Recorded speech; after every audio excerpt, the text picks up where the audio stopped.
Hi there, it's Mackenzie with WTI. This is your golden ticket to everything you've ever wanted to know about the inside of Charlie's Chocolate Factory. When you think of Charlie and the Chocolate Factory, you may have thought about the Gene Wilder movie. You might have been thinking about the Johnny Depp movie. You might even been fortunate enough to see it in a live performance. But we know that the classic was originally a book written by Roald Dahl.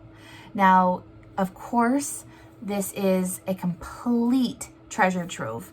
Look at how incredible and brilliantly colored these pages are. I honestly don't think anyone could ever forget those Oompa Loompas.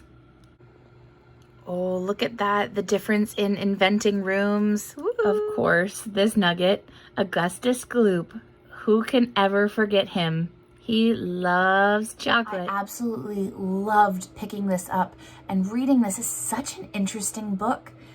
And honestly, it's a classic. Brought me back to my childhood as well. And now that I have a daughter, I can't wait to introduce her a little bit further. Oh my goodness, these are just a few, but do you remember reading any of these books? This is definitely one that you're going to want to share with your entire family. I loved it. So will you. And that's my point of view.